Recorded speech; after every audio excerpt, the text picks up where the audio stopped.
வாழ்க வையகம், வாழ்க வையகம், வாழ்க வளமுடன். குரு வாழ்க, குருவே துணை.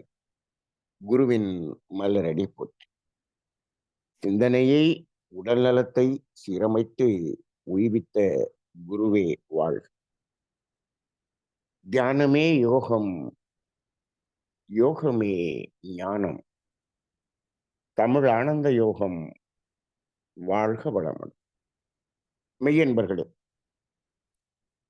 இன்றைய தலைப்பு மிக மிக மிக இன்றைய சமுதாயத்திற்கு, இப்பொழுது இருக்கக்கூடிய சமுதாயத்துக்கு அதி விரைவாக உணர்த்தப்பட வேண்டிய ஒரு தலைப்பு. மனிதன் மனிதனாக வாழ்தல் அரிது. இந்த தலைப்பின் கீழ் இதுவரை நமக்கு உரை நிகழ்த்திய ரிஷிபாபாம் அவர்களுக்கு முதற்கண் நன்றி. இப்போ நாம அந்த தலைப்பை கொடுக்கும்போதே மனிதராய் வாழ்தல் அரிது என்று அதை நெகட்டிவாக தான் கொடுத்துருக்குறோம். அப்ப மனிதனாக வாழ முடியுமா அப்படின்னு நமக்குள்ளாகவே ஒரு சந்தேகம் வர்ற மாதிரி தான் அந்த தலைப்பே இருக்கிறது. இந்த தலைப்பு நாம உருவாக்கியதல்ல. ஔவையாருடைய பாடலை ரிஷிபாபாம் அவர்கள் முழுமையாக சொன்னாங்க. இப்போ அரிது அரிது மானிடராய் பிறத்தல் அரிதுன்னு அவங்க சொல்லிட்டு போனதுனாலதான் நாம இந்த தலைப்பும் அப்படியே கொடுத்துருக்கோம். இப்போ அதாவது மனிதனாக பிறப்பதே அரிது அப்படின்னு சொல்லிட்டாங்க. பிறப்பதே அரிது என்று. இப்போ அவங்க ஏன் அதை அரிது என்று சொன்னாங்க அப்படின்னு இப்போ என் மனசுக்குள்ள ஒரு கேள்வி வருது. என்ன மனிதராய் பிறக்கிறதே அரிது அப்படின்னு சொல்றாங்களே, அரிதான விஷயம் என்று சொன்னால் நாம எதை சொல்லுவோம் அப்படின்னா, அடிக்கடி நடக்கக்கூடிய செயல்கள் அப்படிங்கிறத ஒரு சாதாரணமா நம்ம எடுத்துக்கிறோம். எங்கேயாவது ஒண்ணு வித்தியாசமா நடக்கும்போது இது அரிதான செயல் என்று சொல்லுகிறோம். இப்போ உயிரினங்கள் பிறக்கிறது இந்த உலகத்திலே. பிரபஞ்சத்தை விட்டுருவோம். இந்த உலகத்திலே உயிரினங்கள் பிறக்கிறது. உயிரினங்கள்னு சொன்னோம்னா ஓரறிவு முதல் ஆறறிவு வரை எல்லாமே உயிரினங்கள் தான். பிறப்பு எடுக்கக்கூடிய எல்லாமே இந்த உயிரினங்கள்னு சொல்றோம். இப்போ இந்த உலகத்தில் இருக்கக்கூடிய ஒட்டுமொத்த உயிரினங்கள்னு எடுத்துக்கொண்டால் மனிதன் 850 கோடி மனிதர்கள் இருக்கிறதாக நம்ம ஒரு கணக்கு உத்தேசமா வச்சிருக்கோம்னு வச்சுக்கோ. இப்ப ஒட்டுமொத்த உயிரினங்களில் மனிதன் என்பவனுடைய பர்சன்டேஜ் எவ்வளவு இருக்கும்? ரொம்ப ரேர் தானே, ரொம்ப குறைவு தானே. அப்ப இந்த பிறப்பு என்பதிலே மனிதன் பிறப்பு என்பது மிக மிக மிக குறைவாக இருக்கக்கூடிய ஒன்று. நாம இன்னைக்கு சொல்லிட்டு இருக்கோம் உலகத்துல ஜனத்தொகை 850 கோடி வந்துருச்சு அப்படின்னு சொல்லிட்டு இருக்கோம். சரி, ஐந்தறிவு விலங்கினங்களில் எத்தனை உயிரினங்கள் இருக்கிறது, எவ்வளவு இருக்கிறது என்று நம்ம கணக்கு போட முடியுமா? கணக்கு போட முடியாது, கணக்கு எடுக்க முடியாது. அப்ப அது ஐந்தறிவு மட்டும் எடுத்துக்கங்க. நம்ம உலகத்துல மனிதனை விட எத்தனை ஆயிரம் மடங்கு அங்க இருக்கும், அவ்வளவு இருக்கு. எத்தனை ஆயிரம் மடங்குன்னு சொல்றதா, அதுக்கு மேல சொல்றதான்னு தெரியல. அப்புறம் 4 அறிவு, 3 அறிவு, 2 அறிவு, இது போதும், எதோட நிறுத்திக்கும். ஓரறிவுக்கு போயிட்டோம் அப்படின்னு சொன்னோம்னா மனித ஜனத்தொகையை போல கோடிக்கணக்கான மடங்கு இருக்குது. எல்லாமே பிறப்பு தானே. ஒரு விதையை ஊன்றினால் அது பிறப்பு எடுத்து வளர்ச்சி பெறுகிறது அல்லவா? மரமாகிறது, செடியாகிறது, மீண்டும் அது மரணிக்கிறது, மீண்டும் விதையாகிறது, மீண்டும் அது பிறப்பு எடுத்துக்கொண்டே தானே இருக்கிறது. மனிதர்களில் எப்படி பிறப்பு, இறப்பு என்று அந்த பிறப்பும் நடந்து கொண்டே இருக்கிறது, இறப்பும் நடந்து கொண்டே இருக்கிறது. அதேபோல அந்த தாவரத்திலும் நடக்கிறது. தாவரத்தை விட்டுவிட்டு மற்றதுல பார்த்தோம்னா கூட, அவ்வளவு லட்சம் மடங்கு மனிதர்களை விட அதிகமான பிறப்பு இங்கு இருக்கிறது. அப்ப அதுல இத்தனை கோடான கோடி அந்த பிறப்பில் மனிதன் அப்படிங்கிறவன் ஒரு 850 கோடி பிறந்திருக்கிறான். அவ்வளவுதான். ரொம்ப லீஸ்ட், மிக மிக மிக குறைவு. அப்ப மனிதனாக பிறத்தல் என்பதே அரிதுதானே? ஆமாம், அரிது. சரி. இப்ப இது வால்யூம வச்சு பேசிட்டோம். இன்னொரு மாதிரி நம்ம அத சிந்திப்போம். மனிதனாக பிறத்தல் அரிதுன்னு ஔவையார் ஏன் சொன்னாங்கங்கிறத வேற இன்னொரு மாரி யோசிப்போம். ஒரு மனிதனாக பிறக்க வேண்டும் என்று சொன்னால், அவன் முதலில் தாவரமாக பிறந்து வளர வேண்டும். அடுத்து புழுவாக பிறக்க வேண்டும். வண்டாக மாற வேண்டும். ஊர்வனவாக, நடப்பவையாக, பரப்பனையாக இருந்து, இது எல்லாத்தையும் முடிச்ச பிறகுதான் மனிதனாக பிறக்க முடியும். அந்த வாழ்க்கையினுடைய தொடர்ச்சி தான் இது. அப்ப நேரடியாக இந்த உயிர் மனித உருவம் அப்படிங்கிறதுக்கு வரல. அப்ப இதுக்கு இந்த மனிதனாக பிறக்கிறதுக்கு முன்னாடி எவ்வளவு வாழ்க்கைகளை கடந்து வந்திருக்கிறோம் என்பது அப்ப எவ்வளவு ஒரு அரிதான விஷயம் தானே. இப்ப நம்மளே யோசிப்போம். நம்மலாம் இப்படி கடந்துதான் வந்திருக்கிறோமா? இல்ல, இல்ல. நான்லாம் நேர மனிதனாக வந்து விட்டேன் என்று யாராவது சொல்ல முடியுமா? என்று கேட்டால், எல்லா மனிதர்களிடத்திலும் அந்த விலங்கினத்தில் இருக்கக்கூடிய செயல்பதிவு இருக்கிறதா? இல்லையா? நிச்சயமாக இருக்கிறது. எல்லார்ட்டயும் இருக்கு. எல்லார்ட்டயும் இருக்கு. நமக்கு அந்த வாய்ப்பு கிடைக்கல. அதனால அத வெளிப்படுத்தல நெறைய பேர். விலங்கின பதிவை வாய்ப்பு கிடைத்தால் அதை சந்தர்ப்பம் வரும்போது அதை வெளிப்படுத்தி விடுவோம். மகரிஷி சொல்லுவாங்க. உங்கள்ட்ட நம்ம எல்லாத்தையுமே விலங்கின பதிவு இருக்கு. இத வெளிப்படுத்தல. ஒரு சோதனை செய்து பார்ப்போம்னு சொல்லுவாங்க. என்ன சொல்லுவாங்கன்னா, 2 கையையும் கட்டிருங்க. 2 காலையும் கட்டிருங்க. கட்டிட்டு, ஒரு குண்டூசிய வச்சு அவன கையில குத்துங்க. அவனுக்கு வலிக்குது. என்ன செய்வான்? வாயில வந்து விட்டுரு, விட்டுரு, விட்டுருன்னு கத்திக்கிட்டே இருப்பான். அப்படியே அந்த குண்டூசிய குத்திக்கிட்டு அப்படியே தோள்பட்டை கிட்ட குண்டூசிய வச்சு குத்துறீங்க. உங்களுடைய அந்த கை அவர் வாய்க்கு அருகில் வரும்பொழுது என்ன செய்வாரு அப்படின்னா, அந்த கையை வாயால கடிச்சு வச்சுருவார். கடிச்சு வச்சு அவர என்ன பண்ணுவாரு? அந்த குத்தாம நிறுத்துவார். இப்போ வாயால கடிக்கிற அந்த பதிவு எங்கிருந்து வந்தது? அப்படின்னு மகிழ்ச்சி கேட்பார். அது விலங்கினங்களிலிருந்து வந்தது என்று சொல்லுவார். அப்ப இந்த இடத்துல வேற வழி இல்லை அப்படின்னு சொல்லும் பொழுது, அந்த விலங்கினத்திலிருந்து வந்த அந்த நாய் கடிச்சு வச்சுச்சுன்னு சொல்றோமே, அதே மாரி கடிச்சிருவாரு. அந்த சூழ்நிலை வரும்போது அதை வெளிப்படுத்தி விடுகிறோம் அப்படின்னு சொல்லுவார். அப்ப அந்த விலங்கின பதிவு நம்மிடம் இருக்கிறதா? இருக்கிறது. அப்ப இந்த வழியில தான் வந்திருக்கிறோம். அப்ப அவ்வளவு கஷ்டப்பட்டு இந்த பிறவியை எடுத்திருக்கிறோம். அப்ப மானிடராய் பிறத்தல் என்பதே அரிது. அப்ப இந்த வரியை வச்சுட்டு இன்னொருத்தர் சொல்றாரு, மானிடராய் பிறந்தாலும் மானிடராய் வாழ்தல் என்பது அதனிலும் அரிது அப்படிங்கிறார். அப்ப மனிதனாக பிறந்து விட்டோம், மனிதனாக வாழ்வது அரிது என்று சொல்றார். இப்போ அந்த இடத்தைத்தான் நாம இப்போ வந்து சிந்தனைக்கு எடுத்திருக்கோம். மானிடராய் வாழ்தல் அரிது என்று. இப்ப நம்ம வந்தாச்சு, மானிடராய் பிறந்தாச்சு. இப்போ இனி அடுத்த பிறவி அப்படின்னு ஒண்ணு இருக்குன்னு வச்சுக்கோங்க. அடுத்த பிறவி நம்ம குழந்தைகள் தான். நம்ம அடுத்த பிறவி அப்படியே நம்ம குழந்தைகளுடைய உடலோடு பயணிக்கிறோம்னு வச்சுக்கோங்க.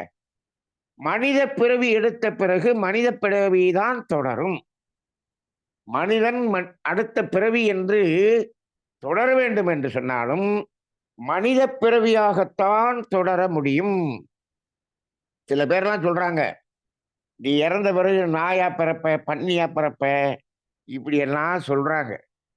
மகரிஷி தெளிவாக சொல்லுகிறார், ஆறறிவு என்று ஒரு மலர்ச்சி பெற்ற ஒரு மனிதன் ஐயறிவு என்ற நிலைக்கு மாற முடியாது. அப்படி பிறப்பெல்லாம் எடுக்க முடியாது என்று அறுதியிட்டு சொல்லுகிறார். அப்ப மனிதனாக பிறந்துட்டோம், திருப்பி மனிதனாக பிறப்பெடுக்கத்தான் முடியும். சரி, ஏன் மனிதனாக மீண்டும் மீண்டும் பிறந்து கொண்டு இருக்கிறோம்? என்னன்னு சொன்னா, மனிதனாக பிறந்து விட்டோமே, இன்னும் மனிதனாக வாழலையே. அந்த மனிதனாக வாழ்வதற்குத்தான் பிறப்பெடுத்துக் கொண்டிருக்கிறோம் அப்படின்னு நம்ம எடுத்துக்கலாம். ஆனா என்ன சொல்றோம் நம்ம, பிறவி பெருங்கடல் நீந்தணும் அப்படிங்கிற அந்த பிறப்பு அறுக்க வேண்டும், பிறவியில்லா நிலை வர வேண்டும் அப்படின்னு சொல்றோம். எப்ப அந்த பிறவியில்லா நிலை வரும்? எப்போ நமக்கு அந்த பிறவி நிற்கும் என்று சொன்னால், எப்பொழுது மனிதனாக வாழ்கிறோமோ அப்பொழுதுதான் இந்த பிறப்பு அறுக்க முடியும். நாம என்ன நினைச்சுக்கிட்டு இருக்கோம், இந்த பிறவியை என்ற அந்த பெருங்கடலை நீந்துபவர் யார் என்று சொன்னால் அது மகான்கள் என்று வைத்து விட்டோம். மகான்கள் அவங்கதான் பிறப்பறுக்க முடியும் அப்படின்னு நம்ம சொல்லிக்கிட்டு இருக்கோம். மகான்கள் என்பவர்கள் யார்? மனிதன் என்பவன் யார்? மகான்கள் என்பவர் யார்? மகான்களும் மனித உருவில் தானே இருக்கிறார்கள். இப்ப ஏன் அவரை மகான்கள்னு சொல்றோம்? யோகியர்கள்னு சொல்றோம், ஞானியர்கள்னு சொல்றோம், மகான்கள்னு சொல்றோம். அவரும் மனித உருவில் தானே இருக்கிறார். இப்போ நாமெல்லாம் நம்மள மனிதன்னு சொல்லிக்கிறதுக்காக அவர்களை மகான்கள் என்று சொல்லிவிட்டோம். என் மனசுக்கு அப்படிதான் தோணுது. நம்ம சுயநலத்துக்காகத்தான் அவர்களை மகான்கள் என்று வைத்து விட்டோம். அப்ப அவங்க யாரு சார் உண்மையிலேயே? அவங்க மகான் இல்லையா? அவர்கள்தான் மனிதர்கள். அவர்கள்தான் மனிதர்கள். அப்ப ஒரு மகான் நிலையில் ஒருவர் வாழ்ந்து கொண்டிருக்கிறார் என்று சொன்னால் அவர் எப்படி வாழுகிறார்? எப்படி வாழுகிறார்? ஒரு ஞானி அளவில் வாழ்கிறார் என்று சொன்னால் அவருடைய வாழ்க்கை எப்படி இருக்கிறது என்று பாருங்கள். அவர் என்ன செய்கிறார்? தேவையை தேவையின் அளவில் நிறுத்திக் கொள்கிறார். அவ்வளவுதானே? தேவையை தேவையின் அளவில் நிறுத்திக் கொள்கிறார். எதை பயன்படுத்தி? ஆறாவது அறிவை பயன்படுத்தி தேவையை தேவையின் அளவில் நிறுத்திக் கொள்கிறார். இப்போ தேவை முடிந்தவுடன் அதை நிறுத்திக் கொள்வதற்கு இந்த ஆறாவது அறிவை பயன்படுத்தி நாம் நிறுத்திக் கொள்ள வேண்டும். இது மனிதனுக்கு என்று பிரத்யேகமாக கொடுக்கப்பட்ட ஒரு கட்டளை. இயற்கையினுடைய அந்த கட்டளை. ஆறாவது அறிவை கொண்டு அதை நிறுத்திக் கொள்ள வேண்டும். ஐந்தறிவு வரை, ஐந்தறிவு ஜீவன் வரை அந்த தேவை முடிந்தவுடன் அது தானாக அது நிறுத்திக் கொள்ளப்படும். எதனால்? இறை அறிவால் அது நிறுத்தப்படும். இறை அறிவு அதை சரியாக பராமரித்துக் கொள்ளும். அதற்கு அந்த கண்ட்ரோல்ங்கிறது அந்த இறை அறிவே அங்க கண்ட்ரோலா இருக்குது. இங்கு மனிதனாக பிறந்த பொழுது அந்த கண்ட்ரோல் என்பது நீக்கப்படுகிறது. அந்த கண்ட்ரோல் இல்லை. என்ன கொடுக்கப்படுகிறது? சுதந்திரம் கொடுக்கப்படுகிறது. சுதந்திரம் கொடுக்கப்படுகிறது. எப்படி என்று சொன்னால், நீங்கள் தேவையை பூர்த்தி செய்ய பொருளோடு புலன் மூலமாக தொடர்பு கொண்டு பெற்றுக்கொள்கிறீர்கள். தேவை முடிந்தவுடன் அந்த இடத்தில் தேவை முடிந்துவிட்டது என்பது உங்களது 6வது அறிவால் உணர்ந்து, 6வது அறிவாலேயே என்ன பண்ணணும்? அதை நிறுத்தி அதிலிருந்து வெளியே வந்து கொள்ள வேண்டும். இதுதான் மனிதனுக்கு கொடுக்கப்பட்ட சுதந்திரம். சுதந்திரம். இது இது சுதந்திரமா? இல்ல இதுதான் நமக்கு பெரிய மனிதனுக்கு கொடுக்கப்பட்ட தண்டனையா? என்று இப்ப நம்ம யோசிக்க வேண்டியதாக இருக்கிறது. இது சுதந்திரம், சுதந்திரம். அப்ப என்ன பண்ணலாம்? நாமே என்ன பண்ணலாம்? உணவை உற்பத்தி செய்யலாம். இயற்கை வளத்தை வாழும் வளமாக மாற்றலாம். அதை உருமாற்றம் செய்து நாம் அனுபவம் செய்யலாம். இது விலங்கினத்துக்கு கிடையாது. விலங்கினத்துக்கு கிடையாது. உருவாக்குதல் என்பதை செய்வது இறை அறிவு. அதை உருமாற்றம் செய்யக்கூடிய அறிவு என்பது மனிதனுடைய அறிவு. மனிதன் மட்டும்தான் உருமாற்றம் செய்யக்கூடியவனாக இருக்கிறான். விலங்கினங்கள்ல அந்த உருமாற்றம் என்பது கிடையாது. உருமாற்றம் என்றால் உருவமாற்றம். இப்போ இந்த பிரபஞ்சம் முழுவதும் வான்காந்தம் இருக்கிறது. அந்த வான்காந்தத்தை மின்காந்தமாக மாற்றி இப்ப நம்ம என்ன பண்றோம்? வெளிச்சத்தை உருவாக்கி நாம லைட் எல்லாம் போட்டுட்டு நம்ம வாழ்ந்துகிட்டு இருக்கிறோம். ஏசி போட்டு வாழ்ந்துகிட்டு இருக்கோம். ஃபேன் போட்டு வாழ்ந்துகிட்டு இருக்கிறோம். இப்போ இந்த விலங்கினங்கள் இத்தனை கோடிக்கணக்கான விலங்கினங்கள் இருக்கிறதே, அதை சுற்றி வான்காந்தம் இருக்கிறதா இல்லையா? இருக்கிறது அல்லவா? இருக்கிறது. அதை உருமாற்றம் அது செய்ய தெரியாது. இதுதான் உருமாற்றம். அந்த விதையை போட்டு விவசாயம் செய்து அதை பயிர்வித்தல் என்பது அதற்கு தெரியாது. அப்ப இந்த உருமாற்றம் செய்து நாம் இதையெல்லாம் அனுபவிக்கக்கூடிய அந்த நிலைதான் நமக்கு கொடுக்கப்பட்ட சுதந்திரம். சுதந்திரம் கொடுக்கப்பட்டது என்று சொன்னால் அந்த சுதந்திரத்தை பயன்படுத்திக் கொள்ளலாம். ஆனால் அந்த சுதந்திரம் தான் இப்பொழுது மனிதனுக்கு கேடாக அமைகிறது என்பதை இப்பொழுது நாம் புரிந்து கொள்ள வேண்டியிருக்கிறது. அதை புரிந்து கொள்ளாததுதான் அந்த சுதந்திரம் கொடுக்கும் போது மனிதன் என்ன பண்ணிடுறான்? அதுல அளவு முறை மீறி விடுகிறான். எப்பவுமே ஒரு சுதந்திரம் கொடுக்கப்பட்டது என்று சொன்னால் சுதந்திரமாக செயல்படலாம். ஆனால் எந்த இடத்தில் நாம் நிறுத்த வேண்டும் என்ற அந்த விழிப்புணர்வும் அங்க இருக்க வேண்டும். அப்ப அதுல விட்டுட்டு மயக்கத்துல போனா பாருங்க, அங்கதான் அவன் மனிதனாக வாழவில்லை. வாழவில்லை. அப்ப இந்த இடத்துல நிறுத்துற கண்ட்ரோல் நம்ம கையில தான் இருக்கு. அப்பதான் அடிக்கடி நாம தமிழானந்த யோகத்துல அடிக்கடி இந்த தத்துவத்தின் விளக்கத்தை சொல்லிக் கொண்டிருக்கிறோம். என்ன என்று சொன்னால், இந்த இதை நிறுத்திக் கொள்ளக்கூடிய அந்த அறிவு மனிதனிடம் மட்டும்தான் இருக்கிறது. இறைநிலை அதில் தலையிடுவதில்லை. மனிதனுடைய செயல்களில் இறைநிலை தலையிடுவது இல்லை. இல்லை. அப்ப அந்த இடத்துல ஏன் 6வது அறிவு என்று ஒன்று கொடுக்கப்பட்டதினால் இப்போ நம்ம இந்த 5 அறிவே நமக்கு போதும். நம்மளிடம் 6வது அறிவும் இருக்கிறது. அப்படித்தானே? 6 அறிவு படைத்த மனிதன் என்று சொன்னால் 6வது அறிவும் படைத்த மனிதன். அப்ப அந்த அறிவும் இருக்கிறது. இன் அடிஷன் 6வது அறிவும் இருக்கிறது. 6வது அறிவு அடிஷனலா இருக்கு. அப்ப அந்த 5 அறிவை கொண்டு நாம் புலன் மூலமாக பொருள்களை பெற்று நாம் தேவைகளை நிறைவு செய்து கொள்ளலாம். ஆனால் இந்த 6வது அறிவை கொண்டு உருமாற்றம் செய்து அதை அனுபவிக்கிறோம் அப்படிங்கிறத நம்ம சொன்னோம். அப்ப உருமாற்றம் செய்வதற்கு மனிதனுக்கு சுதந்திரம் உண்டு. சுதந்திரம் உண்டு. இதைத்தான் அந்த சயின்டிபிக் ஸ்பிரிச்சுவாலிட்டி அப்படிங்கிற அந்த ஒரு ஆராய்ச்சியாளர் என்ன சொல்றாங்க? மனிதனுக்கு ஃப்ரீ வீல் உண்டு என்று சொல்லுகிறார்.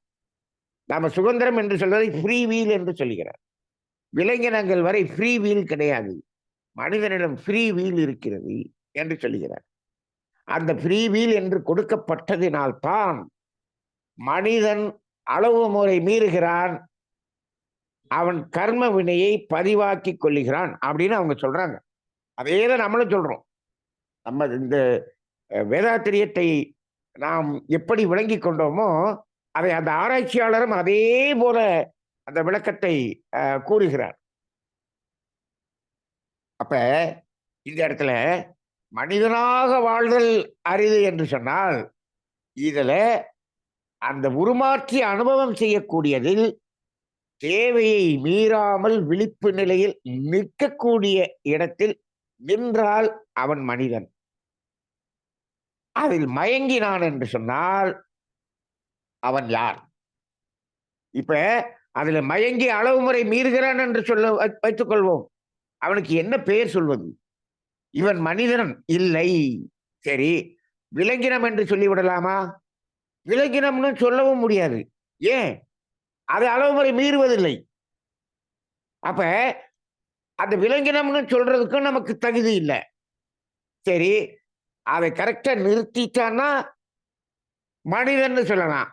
அந்த அளவு முறை மீறும்போது இப்ப மனிதன் என்ற பெயருக்கும் நாம் பொருத்தம் இல்லாமல், விலங்கினம் என்ற பெயருக்கும் பொருத்தம் இல்லாமல் இருக்கின்றோம். விலங்கினங்கள் கூட நல்லதா தெரியுது. இங்கு மனிதனாக இல்லாத மனிதன் கேடுகட்ட விலங்கினம் என்று சொல்லக்கூடிய ஒரு நிலைக்கு வந்துவிட்டது. அதற்கு நாம் ஒரு புதிய பெயர் தான் வைக்க வேண்டியிருக்கிறது. மனித உருவில் இருக்கக்கூடிய மிருகம் என்று சொல்லலாம். மனித உருவில் இருக்கக்கூடிய மிருகத்துக்கும் விலங்கு உருவத்தில் இருக்கக்கூடிய மிருகத்துக்கும் என்ன வித்தியாசம்? விலங்கு உருவத்தில் இருக்கக்கூடிய விலங்குகள் என்பது பரவாயில்ல. ஒருத்தர் சொல்றார், நாட்டுல வாழ்றது ஈஸியா, காட்டுல வாழ்றது ஈஸியா அப்படின்னு. அப்ப அவர் சொல்றாரு, காட்டுல வாழ்றதுதான் ஈஸி அப்படின்றாரு.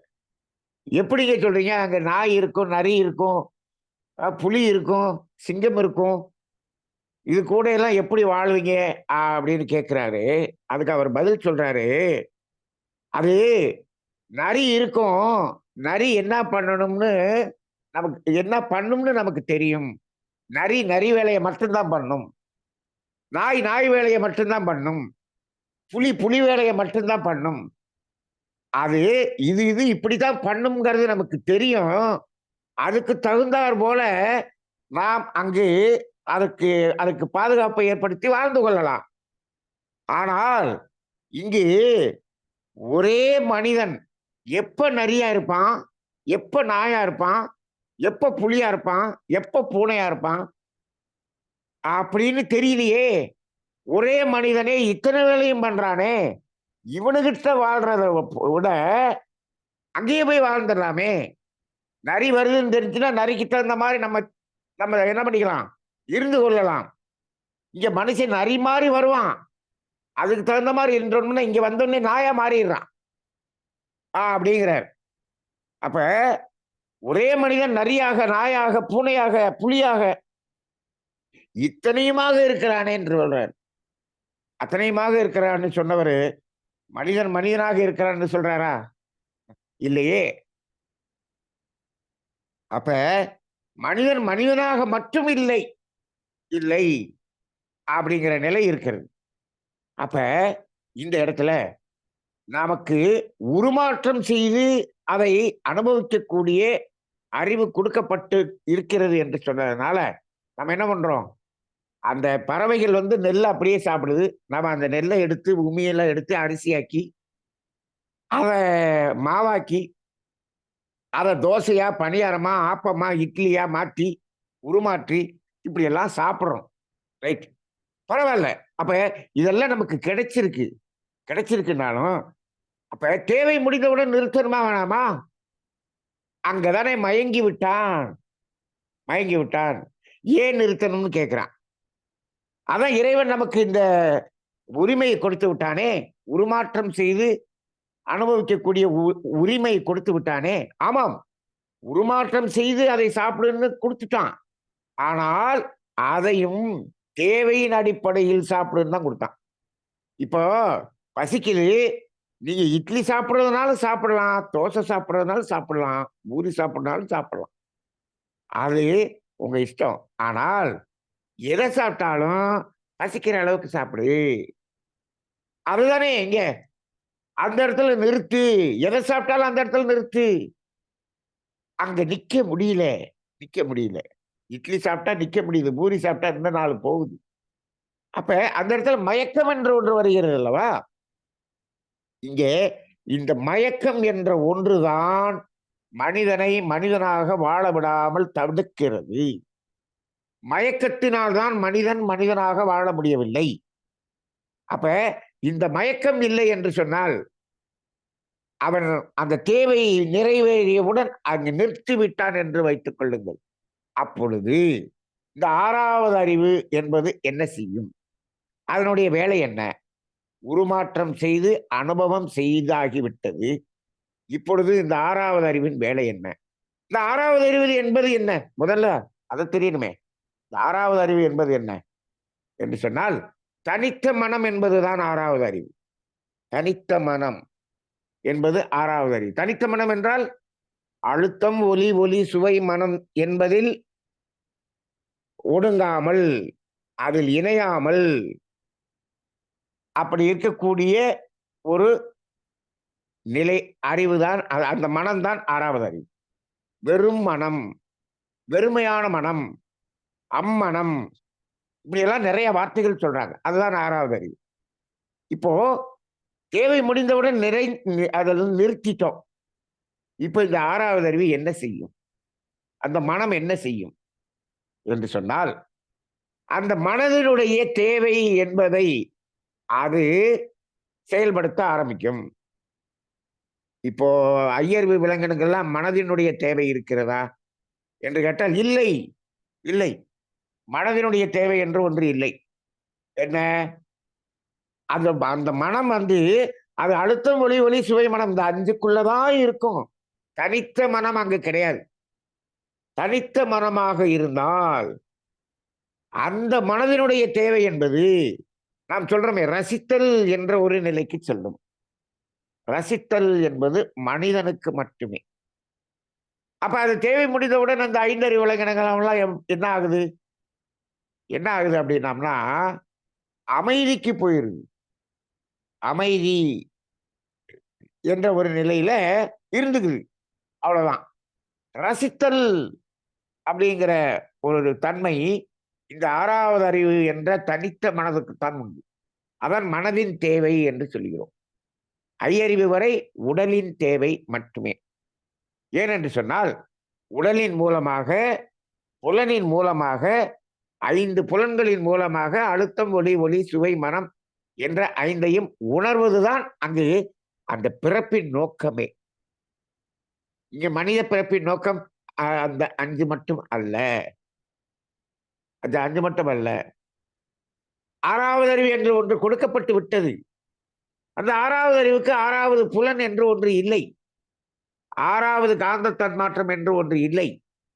அப்புறம் எதுக்காக இந்த 6வது அறிவு மனம், தனித்த மனம் என்று சொன்னால், அது இந்த இயற்கையை ரசிப்பதற்காக. அங்கதான் ரசித்தல் என்ற தன்மை வருகிறது. அப்ப தேவை முடிந்தவுடன் அதை நிறுத்திக் கொண்டு, எப்பொழுது மனதின் தேவையாகி ரசித்தல் என்ற நிலைக்கு செல்கிறானோ, அப்பொழுதுதான் மனிதன் மனிதனாகிறான். அப்ப மனிதனாக வாழ்வதுங்கிறது எப்ப? அந்த ரசித்தல் என்ற ஒரு நிலை. நீங்க மகான்கள் எல்லாத்தையும் எடுத்துக்கங்க. யோகியர்கள், மகான்கள், ஞானியர்கள் அவங்க தேவையை தேவை அளவுல நிறுத்திட்ட பிறகு என்ன பண்ணுவாங்க? அப்படியே எதையுமே எல்லாத்தையும் ரசிக்கும் தன்மையில் இருப்பார்கள். எதையும் எடுக்கும் தன்மையில் அவர்களிடம் இருக்காது. ஒரு ஞானி என்று சொன்னால் அவரிடம் எடுக்கும் தன்மை என்பது இருக்காது. ரசிக்கும் தன்மை மட்டும் இருக்கும். இப்பொழுதெல்லாம் கோடி கோடியாக எடுப்பவர் தான் ஞானி என்று சொல்லிக் கொண்டிருக்கிறார். அவர் ஞானி என்பதற்கு விரோதமானவர் அவர். அவர் துரோகியான ஒரு நிலையில் தான் அதை சொல்லிக் கொண்டிருக்கிறார். ஞானி என்ற ஒரு நிலை வந்துவிட்டால் அங்கு எடுக்கும் தன்மையே கிடையாது. கிடையாது. அப்ப ரசிக்கும் தன்மை மட்டும்தான் இருக்கும்.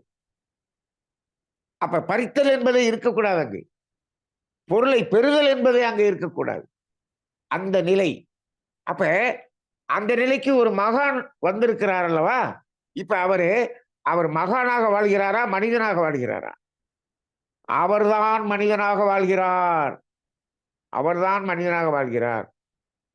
அப்ப நாமெல்லாம் மனித உருவில் இருக்கிறோம். இன்னும் மனிதனாக வாழவில்லை. இப்ப மனிதனாக வாழ்வது அரிதா இல்லையா? இப்ப இன்னைக்கு எடுத்துக்குவோம். நம்ம மனிதனாக பிறத்தல் அரிதுங்கிறதுல மனிதர்களுடைய எண்ணிக்கை மிக குறைவு. இத்தனை உயிரினங்களையும் பார்க்கும்போது அப்படின்னு முதல்லயே சொல்லிட்டோம். இப்போ 850 கோடி மனிதர்கள்ல ஞான நிலை என்ற நிலையிலும், மகான்கள் நிலையிலும் வாழுகின்றவர்கள் எத்தனை பேர்? ரொம்ப கம்மி. அப்ப அரிது தானே! அவர்கள்தான் மனிதனாக வாழ்கிறார்கள். அவர்கள்தான் மனிதர்கள். அவர்கள மனிதன்னு சொல்லிட்டோம் அப்படின்னு சொன்னோம்னா, நம்மள என்ன சொல்லி கூப்பிடுறது? அடையாளப்படுத்திக்கிறதுன்னு நமக்கு தெரியல. வெட்கமா இருக்கு. அப்ப அதனால அவர்களுக்கு மகான் என்று பெயர் வைத்துவிட்டு, நமக்கெல்லாம் மனிதர்கள் என்று நாம் சொல்லிக்கொண்டு திரிந்து கொண்டிருக்கிறோம். நம்ம தான் சொல்லிக்கிட்டு திரியிறோம். நாங்கெல்லாம் மனுஷன் அப்படின்னு சொல்லி. இறைவன் சொல்லுகிறானான்னு கேட்டா இல்ல. நீ எல்லாம் ஒரு மனுஷனான்னு கேட்கிறான். சில இடத்துல நம்ம மனிதர்களே மனித உருவத்தில் இருப்பவர்களே கேட்கிறார்கள். நீ எல்லாம் ஒரு மனிதனா என்று கேட்கிறார்கள். ஏன்? பிறருக்கு துன்பம் கொடுக்கும்போது, நீ எல்லாம் ஒரு மனிதனா என்று கேட்கிறார்கள். அப்ப மனிதன் என்பதற்கு ஒரு அடிப்படை விதிகள் என்ன சொல்லலாம் என்று சொன்னால், இரண்டொழுக்க பண்பாட்டின்படி நீங்கள் வாழ்ந்தீர்கள் என்று சொன்னால் நீங்கள் மனிதர்கள். அப்படி சொல்லிக்கலாம் இல்லையா? அப்படி சொல்லலாம். அப்ப இதெல்லாம் பார்க்கும்போது, நாம் மனிதராக வாழ்தல் அரிதுன்னு சொல்லிட்டோம். இதை இந்த பெயரை வைத்து ஒரு படம் எடுத்தார்கள். அவன்தான் மனிதன் என்று ஒரு படம் எடுத்தார்கள்.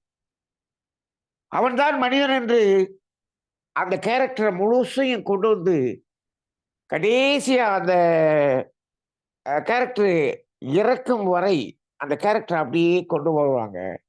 கொண்டு வந்து அந்த இறந்த இடத்துல அவன்தான் மனிதன் என்று அந்த இடத்துல முடிப்பாங்க.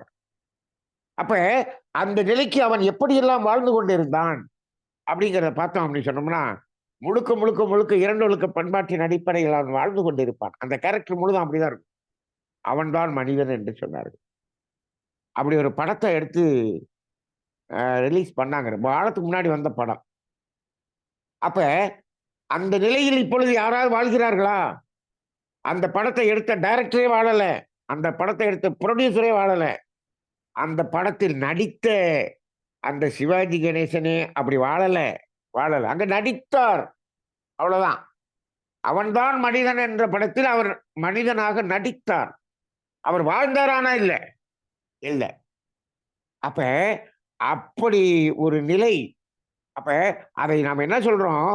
அவர்களுக்கெல்லாம் வேறு பெயர் கொடுத்துவிட்டு, நாமெல்லாம் இந்த மனிதன் என்ற பெயரை நாம் பயன்படுத்திக் கொள்ளலாம் என்று நாம் பயன்படுத்திக் கொண்டிருக்கிறோம்.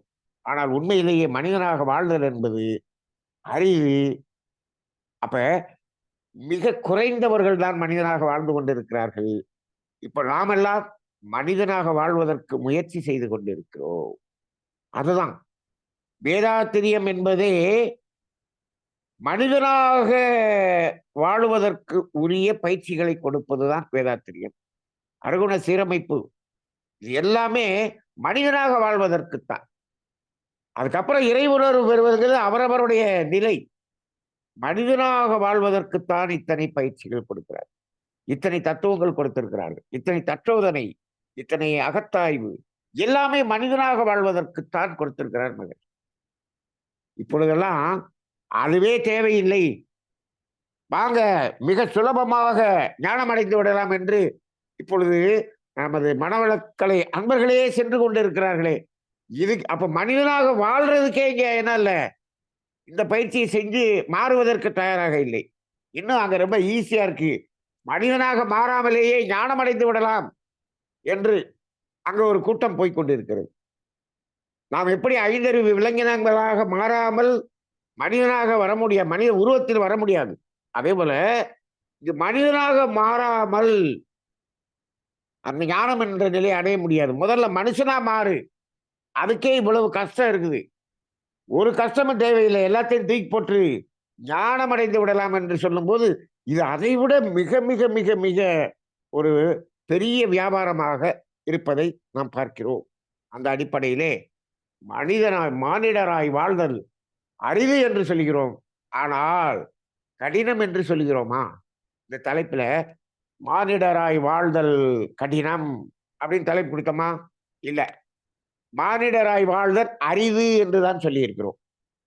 மானிடராய் வாழ்தல் அரிதா? அரிது. ரைட்டு. அது கஷ்டமா? சுலபமா? சுலபம் தான். எப்படி சுலபம்? தேவை முடிந்தவுடன் விலகி நின்று விட வேண்டியதை விட்டுவிட்டால் மனிதனாக வாழ்ந்து விடலாம். அப்ப பெறுவதுதான் கடினம். விடுவது சுலபம். அப்ப மனிதனாக வாழ்வது என்பது சுலபந்தான். ஆனால் எது சுலபமானதோ அதுதான் மனிதனுக்கு அரிதாக இருக்கிறது என்று அடிக்கடி நாம சொல்வதுண்டு. ஒரு ரூ. 2,00,000 சம்பாதிக்கிறது எவ்வளவு கஷ்டம். அந்த ரூ. 2,00,000 ரூ. 2,000 கட்டா அப்படியே தூக்கி கீழ போடுறது எவ்வளவு சுலபம். ஆனால் இத தூக்கி கீழ போட சொல்லுங்க. அதுதான் அவன் சம்பாதிக்கிறதுல இருக்கக்கூடிய அந்த 2,00,000 கீழ போட்டான்னு வச்சுக்கங்க எங்கேயாவது, அத சம்பாதிக்கிறதுக்கு இருக்க கஷ்டத்த விட 100 மடங்கு கஷ்டம் வந்துருது இவனுக்கு. அப்ப எது சுலபமோ அது கடினமாக ஆக்கிக் கொள்கிறான் மனிதன். ஆக மனிதனாய் வாழ்வது சுலபந்தான். ஆனால் அரிதாக இருக்கிறது. நாம் அனைவரும் மனிதனாக வாழ்வதற்கு முயற்சிப்போம். இப்பொழுது மனிதனாக வாழ்வதற்கு முயற்சிப்போம் என்று சொல்லும்போதே, அங்க நமக்கு என்ன ஆகுது? அ அந்த மனுஷனா வாழ்றதா? இந்த உலகத்துல எல்லாரும் இருக்கிற மாரி வாழ்ந்துட்டு போயிடலாம்ப்பா. அப்படியெல்லாம் வாழ முடியாது. அப்படின்னு 7 பேர் வெளியில போயிட்டாங்க. வெளியில போயிட்டாங்க. அதெல்லாம் நமக்கு ஆகாதுப்பா. அப்படின்னு வெளிய போயிட்டாங்க. அப்ப இதுதான் உண்மை. உண்மை என்பதற்கு உண்மையாக வாழ்வதற்கு, மனிதனாக வாழ்வதற்கு நெறைய பேருக்கு என்ன இல்ல? மனம் இல்லை. மனம் இருக்கிறது. ஆனால் அந்த பயன்பாட்டுல இல்லை. இதற்கு காரணம், நாம் எல்லாரும் போல வாழ்ந்துட்டு போவோம்னு நெனைக்கிறோம். எல்லாரும் போல துன்பத்தை அனுபவித்துக் கொள்ளலாம் என்று நினைக்கிறோம். இதிலிருந்து மாறுவதற்கான சிந்தனையை நாம் சிந்தித்துக் கொண்டே இருப்போம். சிறிது சிறிதாக மனிதனாக வாழ்வதற்கான ஒரு பயிற்சியும், முயற்சியும் மேற்கொள்வோம். மகரிஷி அவர்கள் நம்மை மனிதனாக்குவதற்காகத்தான் அவர் மகானாக இருந்து இந்த சமுதாய பணியை செய்து கொண்டிருந்தார் என்ற நிலையில் ஆசான் அவர்களுக்கு, மகரிஷி அவர்களுக்கு இந்த நேரத்தில் நமது நன்றியை காணிக்கையாக்கி இந்த சிந்தனையை நிறைவு செய்து கொள்வோம். வாழ்க வளமுடன்.